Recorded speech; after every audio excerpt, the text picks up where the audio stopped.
Hi, just want to say a few words on this unfortunate kind of time plays at this ugly abuse that's been going on after England's loss to Italy last night. Sadly, it was somewhat inevitable. I always feel with a big football event, it would be very surprising if there isn't some loutishness. Now, before I get into this, it has to be said the Italians aren't squeaky clean with this either. In Italy, there was people holding up signs saying FUCK, the Queen. There was apparently a man killed because of mobs who took advantage of the crowds to take out a rival. There was a guy who died in a car crash on the way to celebrations. England is by no means unique in terms of loutishness when it comes to football, and Italy has also had its share of racism problems in this regard. But I think the abuse of black players is disgusting. I mean, that goes without saying. And I think it says a lot about the mentality of people who do that. For example, there was a poster or a mural of Marcus Rashford vandalized, and apparently black players have been bombarded with racist messages. I completely agree with Gareth Southgate and others. It's disgusting to treat anyone like that. I get that people are disappointed, but to abuse players, to abuse these young men who tried their best for the country, it's abhorrent. So that's that. There's other things to talk about, though. I mean, these ticketless fans who barged away into Wembley, and some of that got quite tense. I'm not sure if anyone was physically assaulted, but I know that some police officers were hospitalised.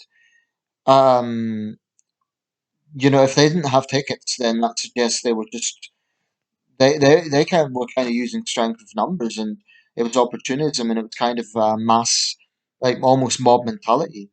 I personally feel if those fans are identified, and there's bound to be lots of CCTV around there, they should be banned, certainly from the World Cup and from at least several major fixtures for the near future.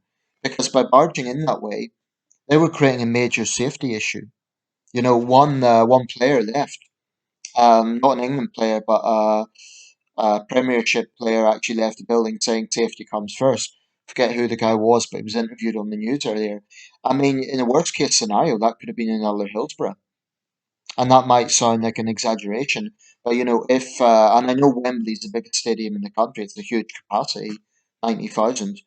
Well, it was extended to 90,000 for the Klitschko Joshua fight, but it's a big stadium. But nevertheless, that sort of mentality could lead to problems. It could have led to a stampede.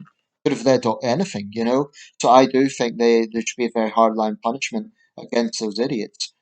Um, no. The other issue that's come up is that senior Conservatives, particularly the Prime Minister and Home Secretary, have been accused of hypocrisy because they have done what they should do and flatly condemned the abuse, but they're being accused of hypocrisy because they did not support taking the knee. Now, I think this is a conflation. I have a problem with this idea that it's one or the other. You're with us 100% or you're against us. So the implication is anyone who takes issue with the taking the knee is by default either a racist or an apologist for racists.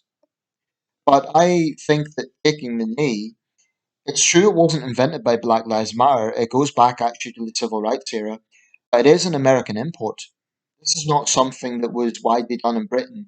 I mean, people are free to correct me, but I don't think that Britain has a history of this before this year. So it is an American import, and it's polarizing. People associated with Black Lives Matter. It might not have been invented by Black Lives Matter. It's associated with BLM, and it is a socio-political gesture on the pitch.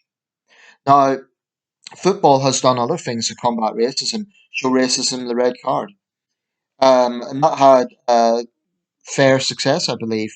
Um, uh, you know, Fans who were seen abusing players were reprimanded, were punished. All obviously, there's always more that can be done, and my whole life I've had nothing but contempt for football louts. Unfortunately, this is a sport that does attract it. I think it's the numbers, and I think it's kind of I think the pandemic has maybe exacerbated tensions. Um, I spoke to a friend today, and he personally witnessed some abusive scenes. One of my subscribers, apologies, I can't remember who mentioned it, but said that you'd personally witnessed racist abuse in Brighton Town Centre.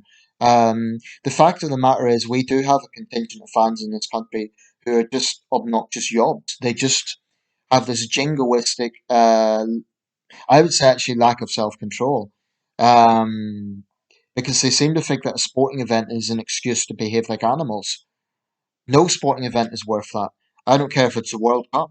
It's, to turn into, to treat other people that way because of a sporting event is horrible.